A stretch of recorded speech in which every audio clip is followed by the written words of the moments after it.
Good afternoon, ladies and gentlemen, or good day, good morning, whatever time you're viewing this. My name is Yuri, spelled Y-U-R-I, and I am the current sitting president for the Jefferson City, Missouri Community Band. Today's video is pretty much going to be our opener for our, I guess you can call it our new YouTube page. Yep. Yeah, we're basically modernizing our community band, which has been in existence for a while. We'll go into more of that a little bit later. And this is going to be our opening video. Tell you a little bit about the band, tell you what we're looking for, hoping for, and maybe even some future goals as well too. So sit back and enjoy. Today I have our director, Maestro Paul Hinman here. He's been with the band for eons, like I said, he'll describe that in a bit as well too. And we're just giving you a brief overview of our band. So, and ask Paul, take it away and tell us about the band. Sure. Actually, Steve Eubanks, who is a colleague of mine, and I founded this band in 2010. We founded it because Jefferson City has been known for decades as being a hotspot and a quality band community. The high school bands in the area, coming out of the high school here, when it was just one high school, were some of the best in the country. And we recognized the fact that there really was no outlet past their high school experience. Universities certainly. University of Missouri is just up the road a little bit. Lincoln University is here in town and all. But that's really not where most of the students are going to gravitate toward when they leave. Having been a college band director myself, I know that we don't get that large of a percentage of kids coming out of high school bands that go into college bands, right? Although we'd like more, we just don't get that. And that would still be considered an academic. Yes, yes. So we thought, why don't we create an entity, an organization that will bring these people who were really good music performers when they were in school and who are in many cases playing in church orchestras here in town or around the area, and see if we can't start an adult band. Certainly there would be plenty of players. The bands here in town, when they were at their heyday, were a couple hundred players every year. So we knew that there was an untapped resource here. So we put the word out and said, hey, we'd like to see what kind of reaction we get, and we held the first meeting. We had like 80 people show up. Wow. Yeah, it was crazy. We had no idea there would be anything like this. And so we decided, okay, since there does seem to be an interest and a desire to have something. I mean, there are adult choirs. There is an orchestra in town, which is an adult orchestra, but since there's no band, let's do it. So we started our rehearsals in actually 2009, with our first concert being in 2010. Let me go back. How would you differentiate a community band as opposed to a community orchestra, besides whatnot? Well, community band for us is an organization that welcomes anyone. Community orchestra is kind of a closed shop. Okay. They have specific instrumentation that they're trying to fill, and once they've got it filled, they're filled. Yeah. They won't take 8 trombones.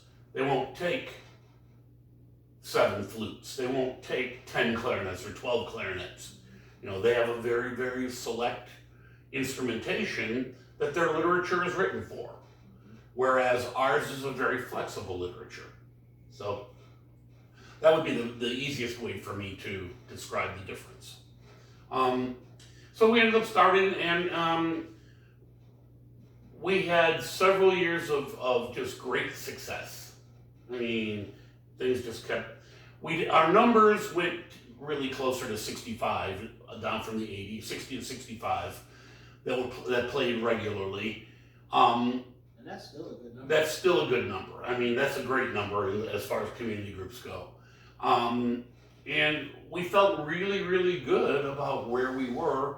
And then Steve moved because he finished his doctorate, and he moved out to Reno, Nevada. And I was here, and we have not myself and a number of the local band directors here in the area who played in the group, so we invite them to guest conduct and do a number in a concert here and there, or a number or two.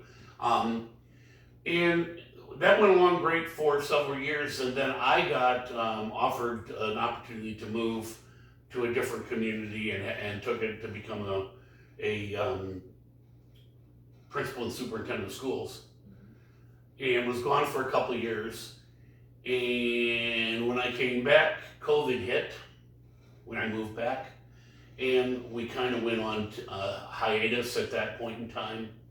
And while I was gone, the band went through some tumultuous times, but was still solid and doing the things they had to do.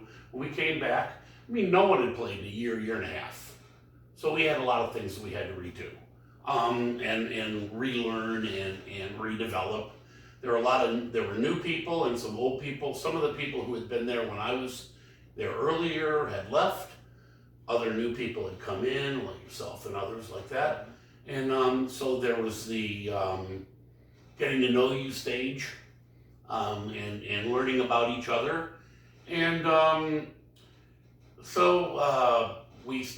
started re-engaging those people who had played under me before, asking them to come back, and our numbers started growing again once we came back, and we started developing again once we got our post-COVID, I guess you'd call it, Jitters? Yeah, no, it wasn't jitters so much as loss of performance proficiency. I mean, we had to build, when we first started the band, we played a lot of grade 3, grade 4 literature, okay? Because people hadn't played in years, and that's really, the best way to get started is start with what they can do, and then build from that, okay? So, but by the time I was leaving, we were playing grade 4, grade 5, and some grade 6. When we came back after COVID, we were back to grade 3 and grade 4 literature, and we had to rebuild that strength again.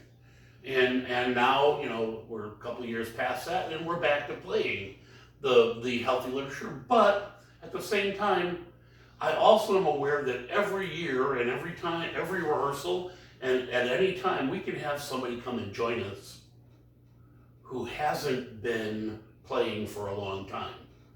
And if they sit down, the first thing they see is a grade 6 piece.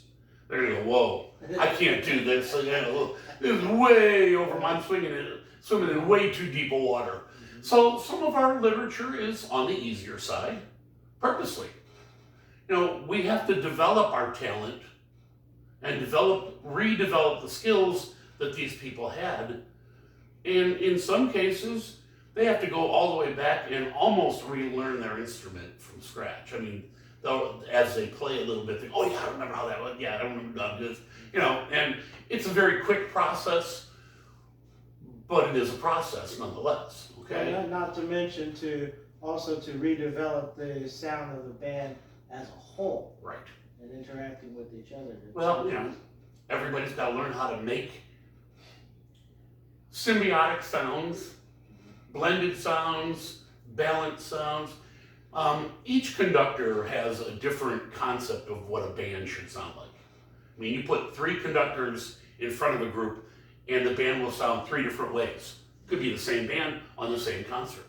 And it will sound 3 different ways. It's just the nature of what we as a conductor hear the band to be. Well, what are the important things we want to hear as individuals? So, the band had to learn that. They had to learn, how to deal with the people who were there. I mean, we had several conductors working at the time, and we were trying to cover a lot of ground really fast. I mean, we only rehearsed 2 hours a week. 2 hours a week is not a lot of time, and we may have 10, sometimes 11 rehearsals, sometimes as few as 7 or 8, to put together an hour and a half concert. That takes a whole lot of fast instruction. And so, you might get a chance to spend a little bit of time on a piece 3, maybe 4 times throughout the entire preparation process. So you have to understand what you want to hear, be able to go and get it done right now. And you're going to give instruction, and you know that some of the instruction they can't do right now, but because they're adults, they don't forget what you've asked. They will remember that, and they'll work on it, and then they'll bring it back, and it'll be better, and it'll be better, and it'll be better, each time. So, working with an adult group is a learned skill, just like working with each level of band as it goes through school. A beginning band, what you do with a beginning band is not the same thing you would do with a college wind ensemble. So, you won't treat them the same way, you won't instruct them the same way. Well, the same thing with an adult band. You don't really teach them, although I guess in some cases you do, but for the most part, it's not so much teaching as reminding. Yeah, muscle memory. You've done this before. You may not have played this particular piece, but in this style, if you recall, it's this. So you learn how to deal with. Our band has learned how to, and is continuing to learn how to transfer from one thing to the next. The skills that they are adapting and developing. So describe the adults in the band. What makes the band? What currently makes the band up? Ranges from what to what? Well, as I said, we're an adult band. Our bylaws call for it to be 18 or older, but we do have a few students who are less than that, and they're allowed to perform if they have a director's recommendation from their high school band, or if they do an audition with me. Okay, and I'm pretty honest with them. If I don't think they're ready to contribute, I'm not going to invite them, and I'll tell them, go get some instruction on this and this and this, then come back and let's talk. But then once they're 18, if they come in and they want to play and they've got the background, they've played in band in school, they have an instrument, or even sometimes when they don't, we can sometimes help them get one. We accept anybody and everybody. We have people who represent basically most every profession you can think. We have medical people, we have lawyers, we have teachers, both band directors and regular classroom teachers. We have people who work for the state. We have people who work for the park districts. We have people who work in Private sector. Retail sales, in hospitals as administrators, school administrators. I really believe that if we were to look at what each one of our people do, it would be really, really a cross-section of what does a community look like. Sure. So community in the true sense of the word itself. I mean, we really represent so many different cultures, so many different professions. It's remarkable. But again, that's what their school bands were. You know, we all came from out of programs that were very, in many cases, very diverse. I mean, the age group of our band goes everywhere from 16-ish, really, up to, we've got people who are in their 80s. Yeah, I think Gene is 82 or something. I know him and Mitch in the trombone section is at least 82, maybe 83. Wow. Still playing. And yeah, and plays great. You know, the span of ages and maturity levels and experiences is extremely broad. And some of them are professional musicians, professional band directors and musicians, but that's really not that predominant. Most of it, I mean, we may have a ringer, we would probably have a ringer in almost every section overall, okay? But beyond that ringer, it's just normal people doing normal things, you know? And that's what kind of makes it so much fun. And for them, no one in our band gets paid. No one gets anything but their own self-satisfaction out of this. And that's really kind of a treat also. I mean, we're doing it because we want to do it. We're doing it because we enjoy doing it. We're giving back to the community. We're giving back to our audiences. We're trying to create an environment where live music thrives. And that seems to be a common bond that we all have. And especially in a community that needs it. Yeah, well, I think all communities need it. But we're the capital city. There was no community concert band here in the city. That was criminal. You know, that's something that should have never been overlooked. Well, especially when you have such big art districts in, say, like St. Louis and Kansas City and even up in Columbia, but here, the capital of the state has nothing. And well, we do have a jazz band. Like I said, we have an orchestra, and they're both very good. There are some choruses, and some of them are very good. The music theater here in town is generally very good. Our church choirs here in town and our bell choirs in at those churches are very, very good. You know, so we have musicians, we have players, we have talent. It's just a matter of somebody needed to pull it all together and say, why don't we do this? And that's what Steve and I did. And Steve he still comes back periodically, but, and I'll see him irregularly because of the things we do away from the band movement, so to speak. But it's been a treat over the last 15 years to have this group develop the way it has. And I remember you talking about a somewhat stringent schedule. Can you expand on that? Like, are we year-round or? Oh, no. Seasons? Like I said, we do 7 to 10 or 12 rehearsals per concert. We do right now we're doing 4 concerts a year. We do one in October or November, usually from the beginning of November. We do one December or January. We do one in March, and then we do a Memorial Day concert.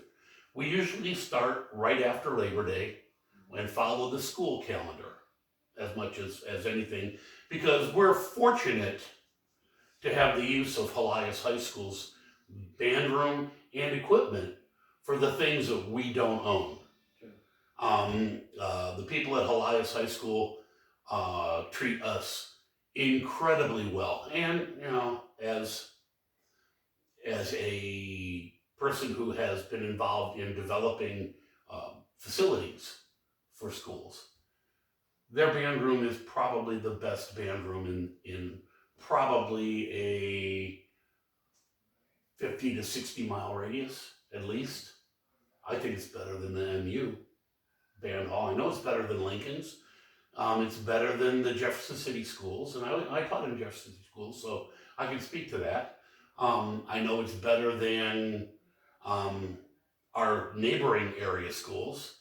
Camdenton may be comparable, but as far as the acoustics, the size, and what that facility does, there's no rival that I can think of right now close by. So we do, like I said, we do 7 to 12 rehearsals and then a concert. And our concerts are in different venues. Our first one, for instance, we do in the Capitol Rotunda, which is a performance nightmare because of the echo. Yeah. But from an aesthetic standpoint, it is such a beautiful center that the band just kind of, we'll make it work. And they do. I mean, yeah, there's some things that happen in there that sometimes are not real, well, that we can't plan for because of what bounces back and how we hear it. But, you know, it's live music. That's part of dealing with live music. And the more times we've used it, the better we've gotten at it. We use Calvary Lutheran High School's atrium, I guess would be the best way to call it. In their entrance, they have a stage area with a nice seating area and atrium or cafeteria? Well, the cafeteria is over to the side. Oh, okay. It really is an atrium kind of thing, an entryway there, and it's a beautiful site for that. And it's set up for theater with theater lighting and sound and all that. So that works out real nice for one of our concerts. Our December, January concert is usually one that we're looking, and we're really looking for a permanent home for that, I think, right now. We've got a couple places in mind, and we're seeing what might be possible. So over the next week or so, we should know something about that. But and then our May concert we've been doing since we first started the band at First Christian Church here in Jeff City, and the church people there, Gretchen Hudepole and their pastors, and the members of the band who happen to be parishioners there, do such a great job of welcoming us and helping us get things ready and creating that environment that is there. That has become our almost I guess you'd call it flagship concert. I mean, that's the one, the attendance at that is always a packed house. I mean, always. We recognize our veterans and our active military. We recognize our first responders now. I mean, it's our opportunity to thank those people who make what we do possible. And so that's become a really big concert for us. I think it's one of the ones that the band likes to do the most too. We do a lot of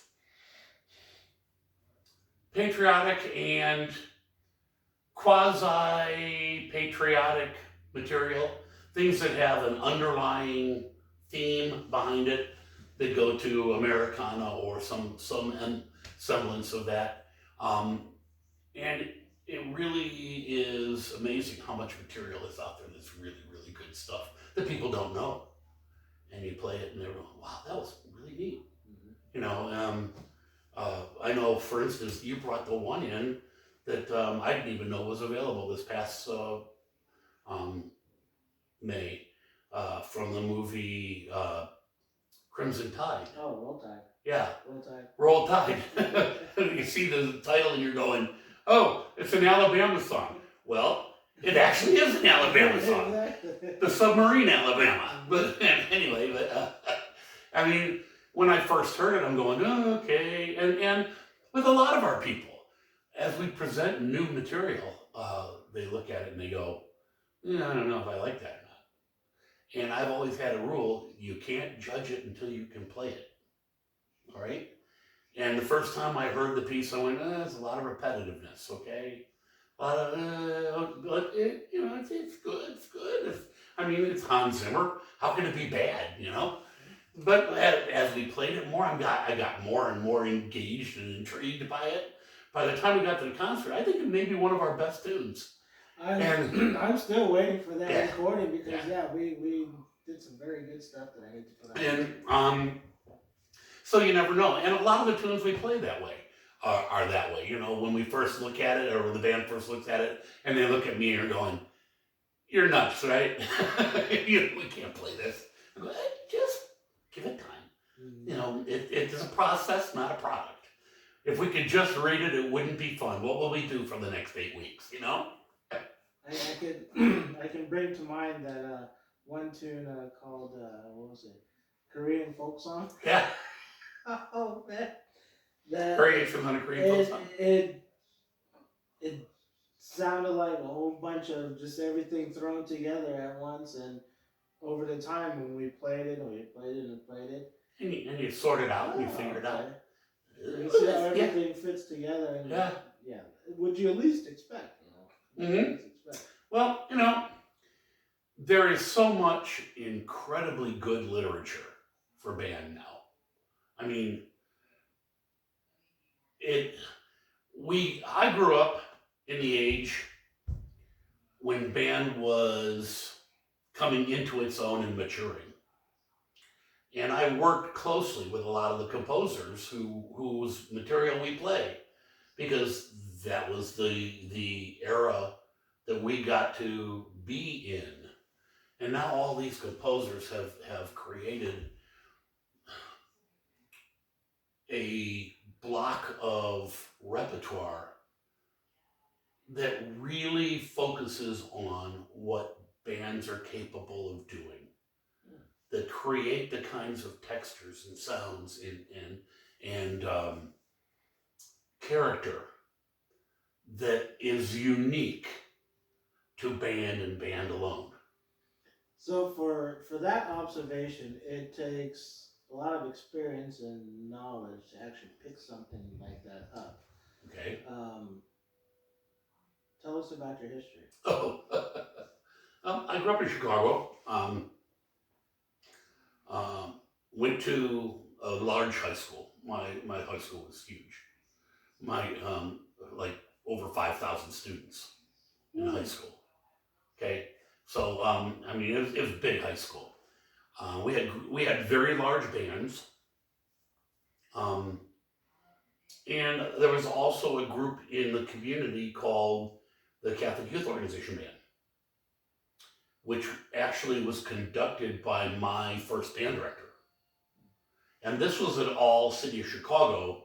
Anyone from the city of Chicago would come to that and be in it. Well, he invited me to be a part of it, and as well as a number of the people from our general region where we were. That group was probably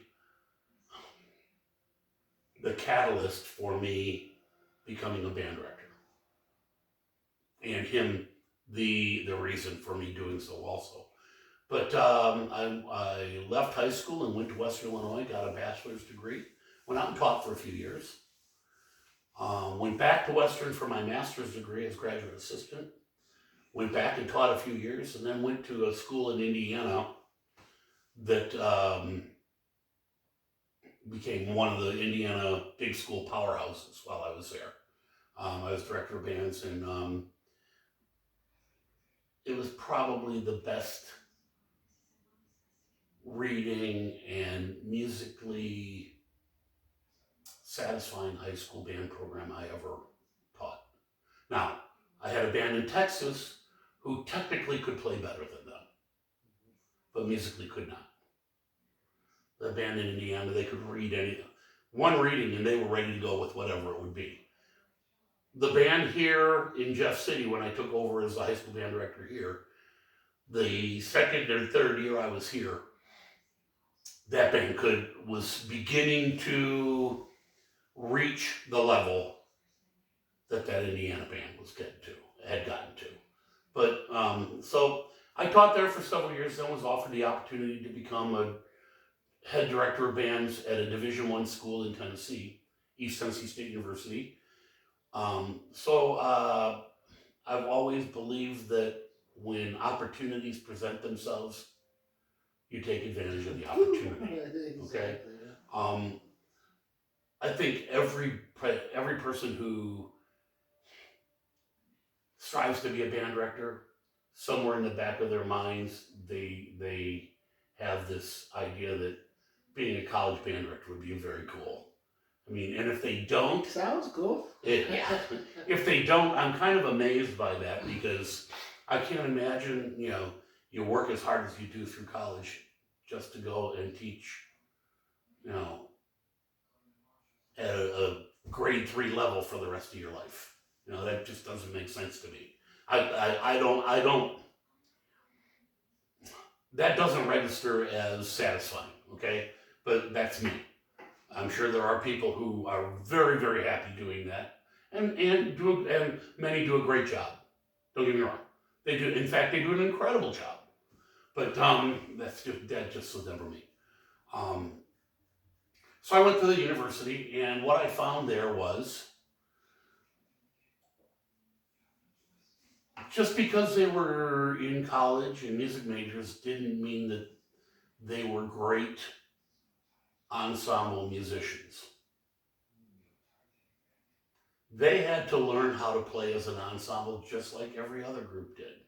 And in reality, it took 5 years before that college wind ensemble could play as well as that high school band I left. 5 years. It not that they couldn't outplay them technically, but as an ensemble and musically, and make music really musically satisfying and all, it took that long. Would you say when you get up to possibly the college level that most students would be more individually trained? Oh yeah, much. They're more focused on themselves than not on the group. Okay, high school groups and really community groups. It's all about how the group sounds. College students, it's all about how they sound. The band could play terribly, and if that person played well, that's okay with that. In some cases, not all, but in some. But I was fortunate. The students there bought into the philosophy of what I was trying to tell them. And it did take 5 years, but they even admitted, look, we get what you want. We know what you're after. We're going to get there. We're just not going to go that fast. And as it just continually climbed the ladder. And while I was there, that band performed at Music Educators National Conference, at College Band Directors National Conference, regional twice. We performed in Australia, in all over Europe, several different places all over the Midwest and the United States. I mean, they traveled everywhere, and much of the time they were selected to perform. They were blind auditions, and the other groups performing there were like the flagship university bands, like from Arizona and Alabama and Georgia and Texas and here's band. Yeah, and here's little East Tennessee State University. The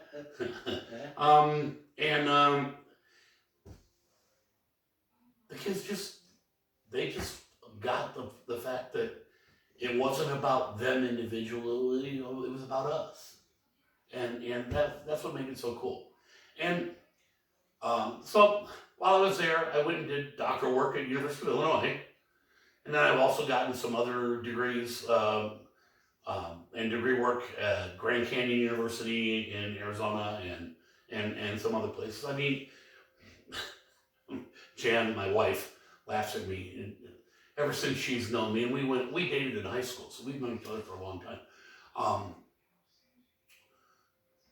she knows that one of the things I've always said is I hate school.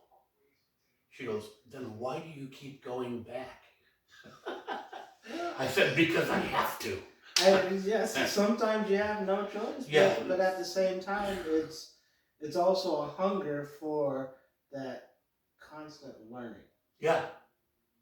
Yep. Your mind's always developing. It's always constantly growing. Right. But if you have nothing to stimulate it with, then wasting an organ. So Right. might as well. But she just shook her head. Okay, whatever. You know. And you know, my career has been kind of an odd duck career too. I mean, I taught high school. Then I came back and did a college GA. I went back and taught high school. Then I went and did a university band. Then I went back and taught high school. And while I was doing university band, I went and did college again and was a college TA for University of Illinois bands. You know, while I was still holding my job in Tennessee. You know, I was juggling back and forth doing that. Then I went back and I did high school for a while, band. And then I got a call to become a college administrator. So I went and did that in New York. Then I left that and went back and became a high school band director again. Yeah, most teachers don't like going to administration. Well, I didn't mind going to administration. Being an administrator was way easier than being a band director. True. It was way easier. But then I left the high school thing and I became a principal. That's even. And then I went from principal and became a superintendent. Mm-hmm. Then I came back and I became a part-time band director because I kind of retired. I became a part-time band director. And then I went back and became a principal again. And then I left that when I retired again and went and became a college band director again. For the last thing. Can't help it. You can't stay away. Man. I can't. I kid around. I've retired 4 times. Yeah. I think this time it's sticking though. I think it's going to stick. Well, if you still have vitality in life, I mean, you'll never retire. Well, You know, I mean, you may technically retire, but the community band is my outlet now. That's where I mean, I play in the Capitol Kicks jazz band, and I do the community concert band, and those 2 things keep me aesthetically and artistically engaged and active. And I got into music as a player. I became a conductor, and I said I turned my instrument in for a wooden stick, you know. And I still love to play, you know. So when I get a chance to play, I want to play. But my real instrument now is stick. I'm a conductor. That's what I do. It's what I do best anyway, for any length of time. I mean, for 10 minutes I can play as well as I ever did. After that, the gloves are off. You know, because endurance and all. I mean, yeah, that's the way those things go with that. But so you know, my background is very diverse. I've done a lot of different things. I've taught at every level, from elementary band kids all the way up through adult groups and doctoral students, doctoral organizations. I've had the opportunity to conduct some of our premier military bands. I mean, that's a different breed. That's a different breed too. That's an experience that we'll talk about another time. I mean, especially at the elite level. Yeah. I mean, when you stand in front of those groups, they're just flat out scary. And they're so good. But like I said, we'll talk about that another time. So I guess you could say, you know, I've taught conducting. I've learned conducting from some of the best. I study conducting. I study conductors and composers religiously. Many of the composers are friends of mine because of the things that I did with the college band, and with the high school bands, and in the activity. I'm also, I also spent an exorbitant number of years working for Drum Corps International and Drum Corps Associates and Drum Corps Japan as a judge. I performed as a member of the Cavaliers. Then I was a judge starting in 1975. And I judged all the way up till COVID. And actually for DCI, and up until this year for Drum Corps Associates. Because Drum Corps Associates merged with Drum Corps International, and when I bowed out of Drum Corps International, I put all that aside. But I still judge marching bands all over the place. So I've been responsible.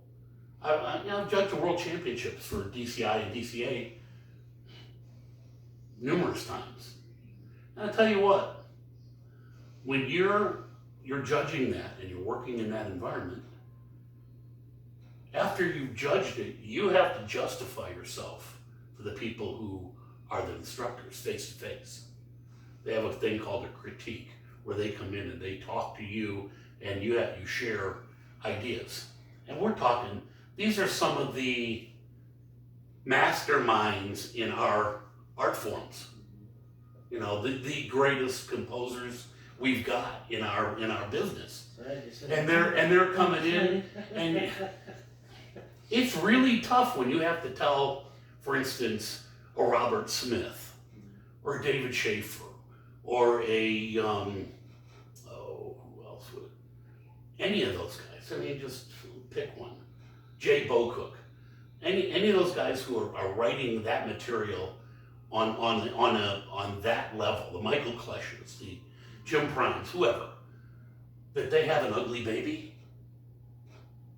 and it needs surgery because what they wrote ain't working, you better have a whole lot of ammunition in your gun because that's a tough call to make.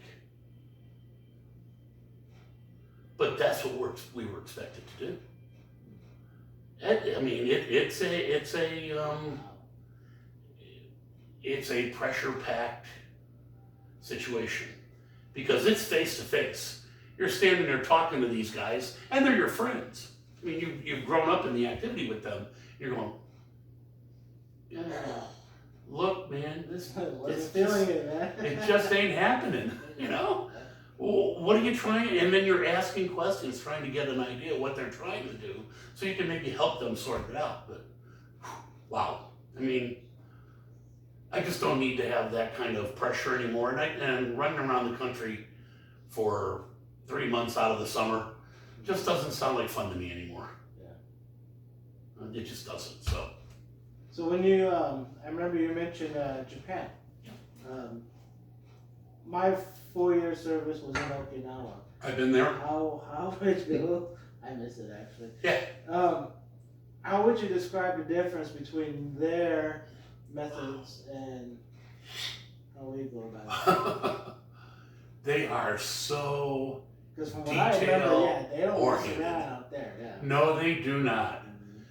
We had the opportunity while we were there to judge some events and to do some clinic work.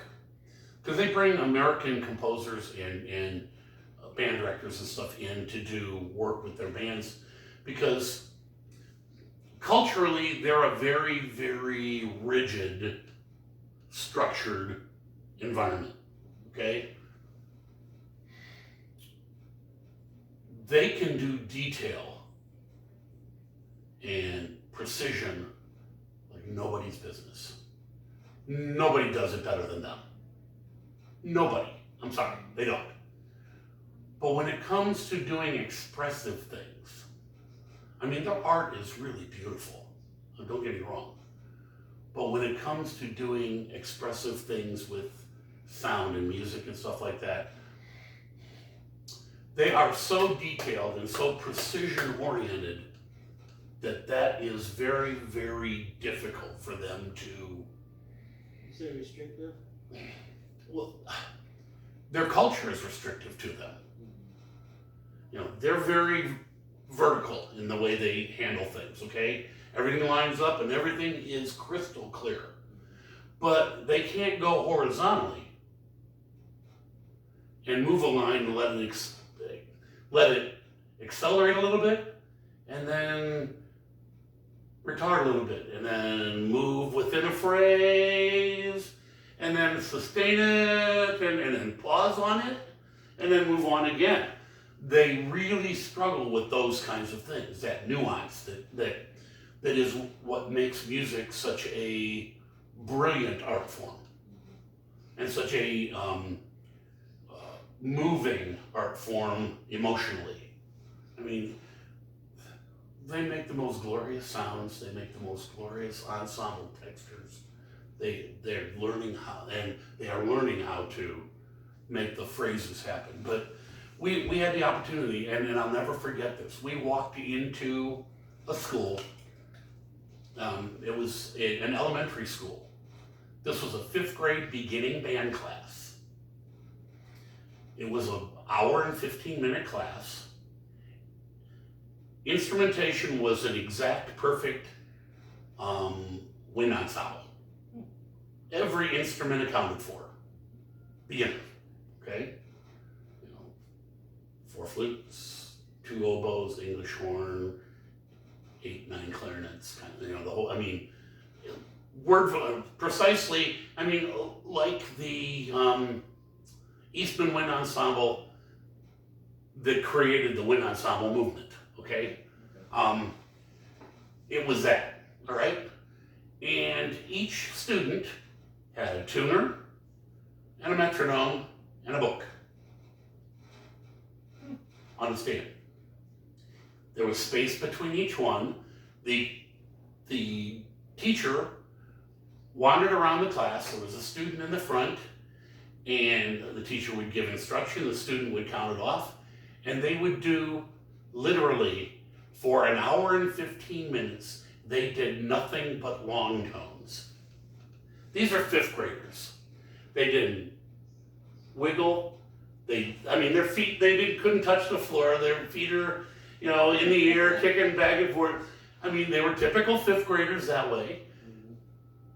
But complete, total focus on what they were trying to do. And the sounds they were making as beginners were frighteningly good. You gotta be kidding me. This sounds like a really good high school band in the U.S. And the teacher goes, yes, we're not very good yet. Always humble. Always humble. I said, no. I said a really good high school. They said, yeah, I know, we're not very good yet. Okay, I got it.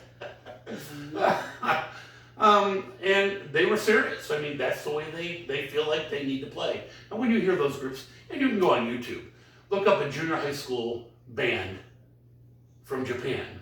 Well, junior high school concert bands. I've been following, I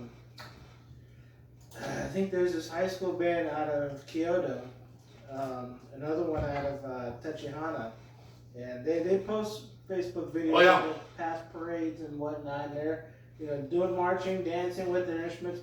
Not a single person misses a note. Us, we'd be squeaking and... you don't even want to know what all we'd be doing, yeah. They sit down and they play grade 4 and grade 5 literature with junior high kids. Yeah. And it's flawless. Absolutely flawless. Now, it's stiff as can be. It is metronomically spot on. But they're 5th and 6th and 7th graders. It's crazy. So, yeah, Japan is its own thing entirely. Going over and doing stuff there is an absolute treat. Yeah. Because, they always have an interpreter with them, okay, and for you. So you're speaking to them and you're talking to them, and they understand about 15-20% of what you're saying. Sure. And then the interpreter then chimes in and does that, and they'll talk back to the interpreter tells you. Of course, you have no idea if the interpreter's telling he's crazy, don't believe a word he's saying. Unless you speak it. probably off, and that's exactly what he's saying. But yeah, it's such a treat though to work over there and do stuff with them. I've been there numerous times, and yeah, the vice president for Dynasty musical instruments in Japan, Dynasty Japan, is the one who brought us over each time, and to do judging and various things, and just they treat you so well, they like royalty, of course you have to learn the customs. Yes. And it's easy to come close to making an international incident. We've had a lot of problems in the past with bringing too much America with us into Japan, and they hated us like that. And you do it without even thinking about it. True. And again, another time I'll tell stories about that. But because that's me. I learned the hard way. Yeah, me too. So, but the community band here, we're heading in the right direction. We've got a great board of directors right now. I think it's the most ambitious and energetic board that the band has ever had. I think the talent level on the board, the minds of the people that are on the board, we're all of a collective desire to see some things happen. And we've set some, I think, very attainable goals for ourselves for the year. And I truly believe we're going to exceed them pretty easily. But it takes the leadership of the band members to make that happen. When Steve and I created the band, one of the things we emphasized was the fact this is not Steve's and my band. This is your band. We built the bylaws with it being governed and managed by the board of directors and the band members, because we want them to have ownership of what they're doing. So I have primary responsibility, and I have others who work with me, Kevin and Greta when she's around, and some of the other band directors in the group, for the artistic level, the artistic direction that we take. But it's up, the board is really taking care of the business side. We're in the best financial position we've been in ever right now. We're getting, people are donating items. We got some music stands donated to us. We're getting instruments donated to us. I mean, we've got a number of things like that that are coming around and making some things happen. Our band is a 501c3. We don't charge for our concerts. They are all free will attendance, free will donations at the concerts. And our donations continue to increase every concert. People in the community are, I think, proud of what we're doing and are showing that pride by their attendance at what we're doing. And we're trying to become more recognized, I guess, all across the community. And like the effort that you're putting forth, Yuri, with the media and trying to get them more and more aggressive about supporting what we're doing and giving us stuff. But I mean, the newspaper has been marvelous. They come out and they do photos. They come out and before the concert to put something in there for an article. Then they come out at the concerts and take pictures and stuff like that. I mean, that's working to our advantage now. And the more we can get of that kind of thing happening, the more prestige we will develop within the community. We do some extra community events. Like for instance, we played at the mayor's tree lighting. We'll be doing that again this year as well. Right. And we played, for instance, in the Christmas parade. We had some people ride float. Are we doing that again? Haven't heard yet, but we'll, as we get closer, we'll know. But you know, things like that. We had some of our band members play for the Helias graduation. Join the Helias band at the Helias graduation. We're trying to do things that will instill a sense in the community that it's not about us, it's about Jefferson City. And so in this modernization of our group, I will be putting this video up on YouTube as our opening video, and I am going to do my best to try and forward this to some of the television stations as well too, for community news or community story, a feel-good story, because we check a lot of boxes. Yes, we do. What would you ask them or give a statement to them to convince them? We hear about all the little things that are making a positive impact in the community.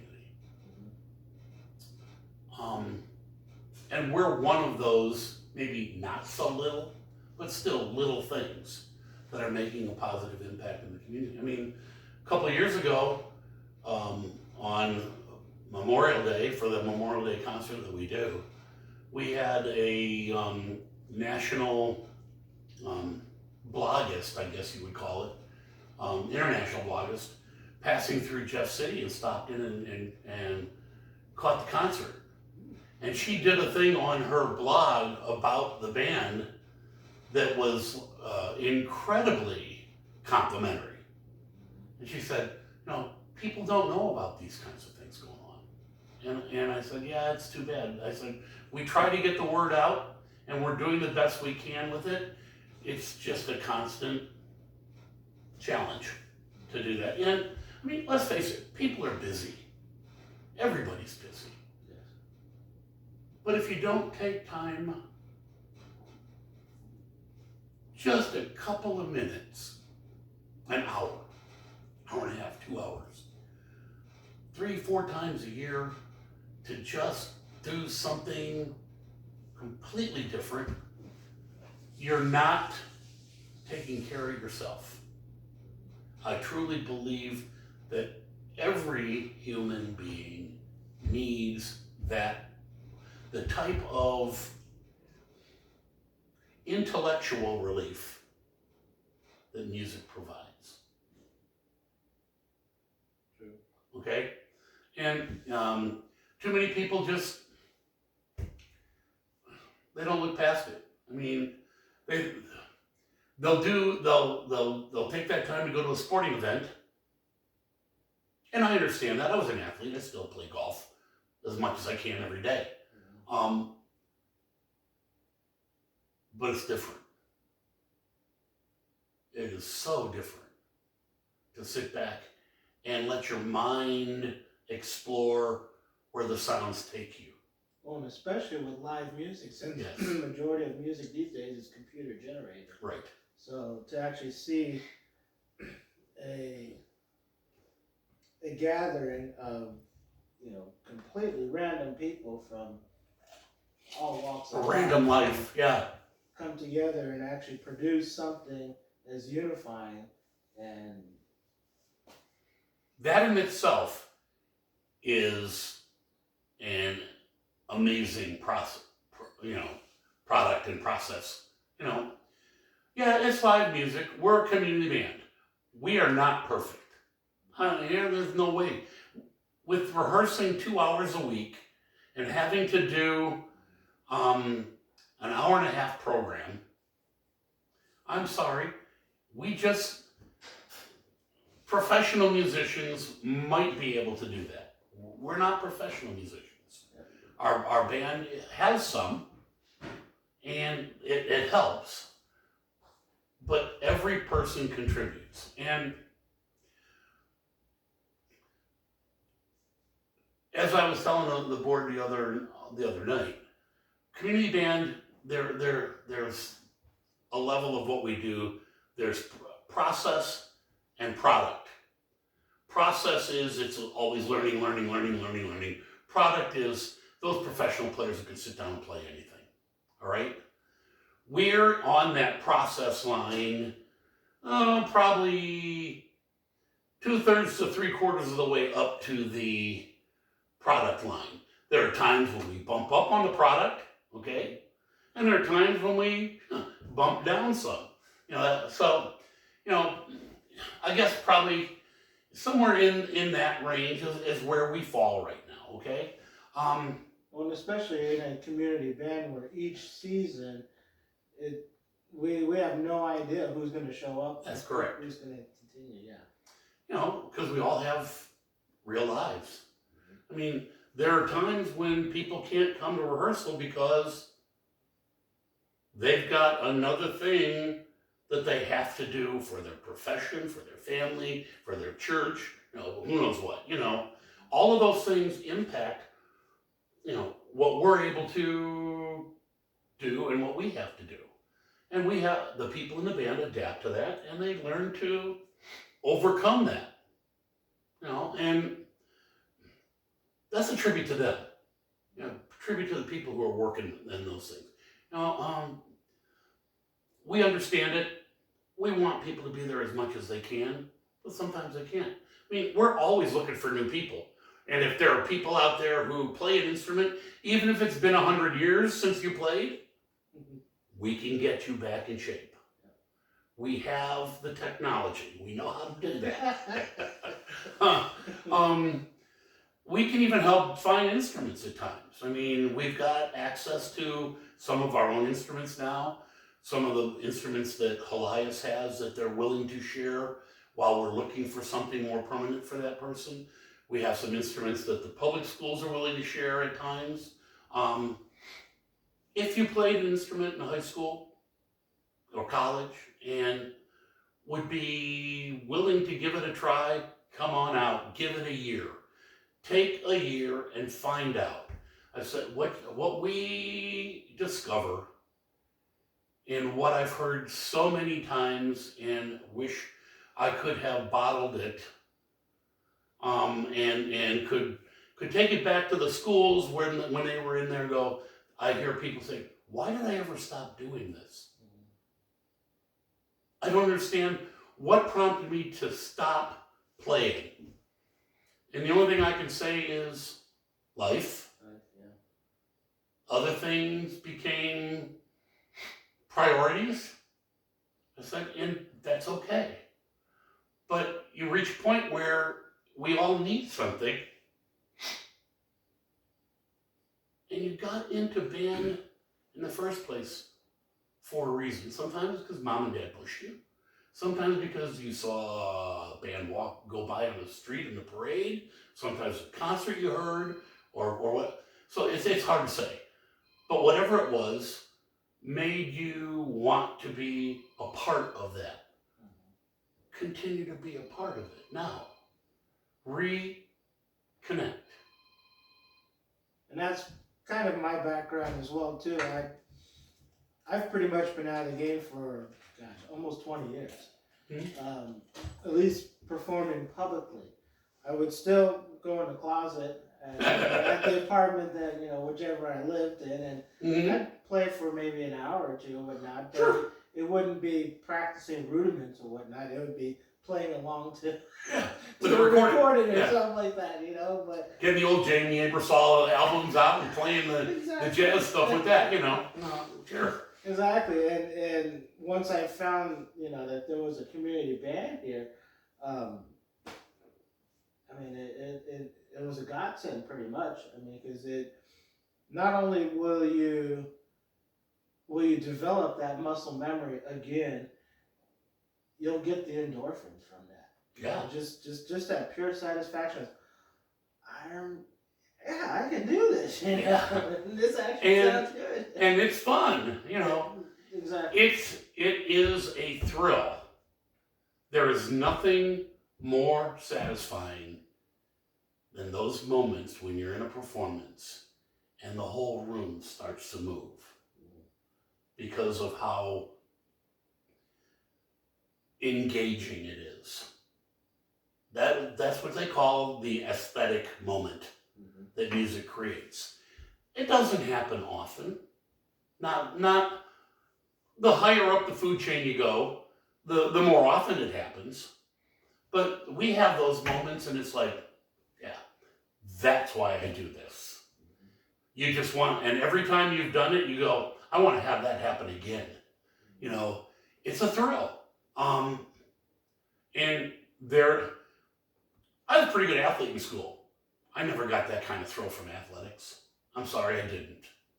Well, because you're competing most right. of the time. So Right. I mean, this isn't a competition unless you're competing with yourself Right. to do better each time. But other than that, sometimes it was because we were competing, but the performances were part of a competition. But I mean, there just is no way to recreate that feeling in any other activity I've ever been in.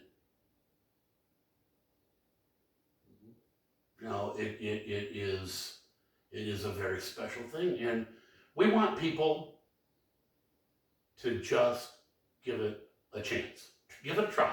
If you play an instrument, come join us. We rehearse on Tuesday nights from 7 to 9 at Elias High School in the band room. We start, in fact, a week from Tuesday. This coming Tuesday, we've got a big picnic where we welcome everybody back and welcome the new members and try and get out, dust off. I sometimes kid the people. I said, okay, and then the next week, pick your horn up, not just to move it to the other side of the room, but to actually play it, Exactly. and do some things like that. Make sure it still works, because they haven't played, and for many of them since May, but we'll start in, and we'll go full speed for the entire year. When we get to the end of May and that concert's over, we'll have had a great year again, another strong and developing year, and where we've gotten better and better. And we'll take another break and smile and talk about where we are and where we want to go and charge ahead the next year, And the one thing that I do like, especially about the off season,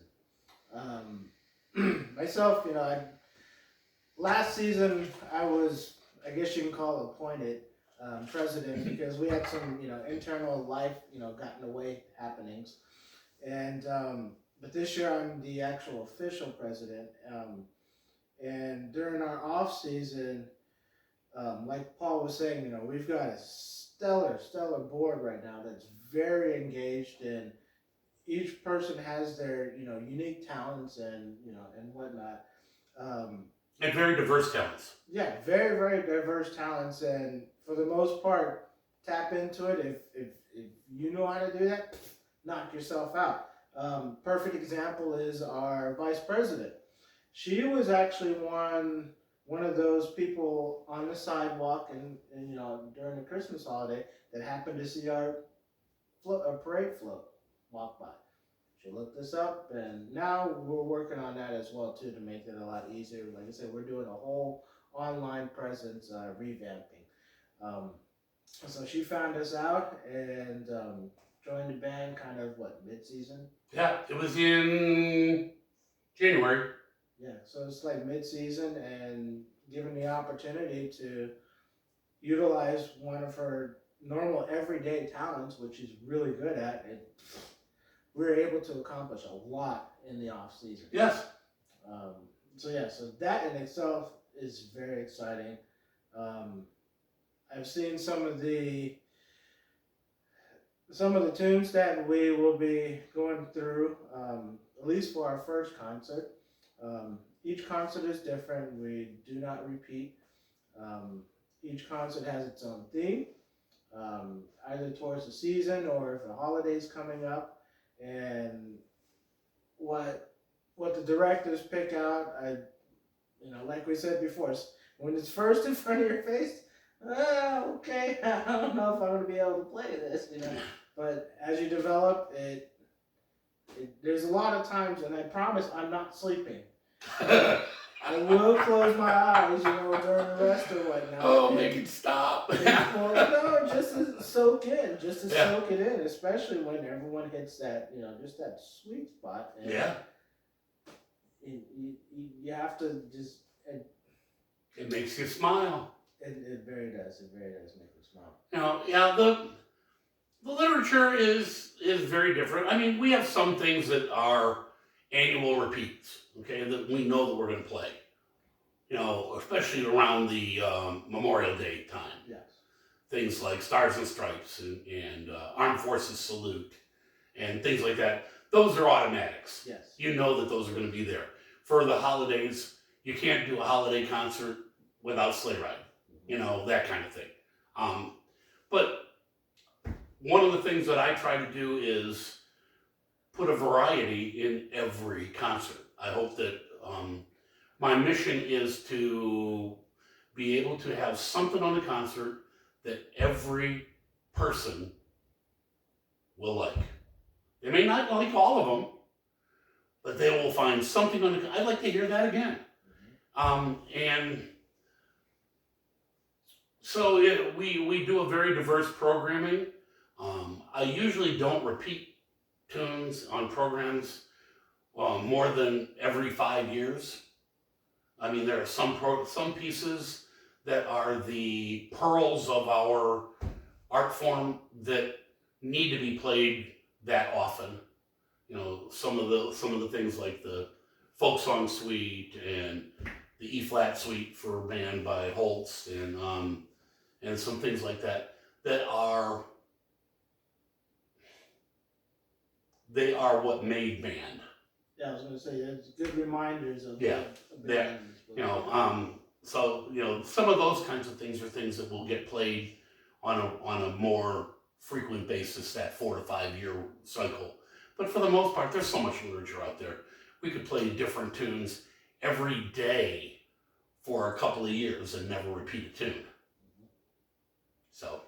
All right, well, great talking with you, Paul. Likewise. Thanks for sitting down for our initial debut. Hopefully this will, people will give a look and see what they think and come out to our concerts. Our first one will be November 10th at the Capitol Rotunda. I think that's the Sunday, November 10th. Yes. And that'll be a 1 o'clock concert there. As well as, if you have the inkling, don't wait until a concert. If, you want to do a story about us, Come see us. Doors are open. Hang out in a rehearsal and actually witness the process. I may record a rehearsal or two just to give a broaden out, but come see it for your own eyes, and your own ears. It'll blow you away. Have fun. All right, thanks a lot, and thank you for tuning in. My pleasure. Stay tuned.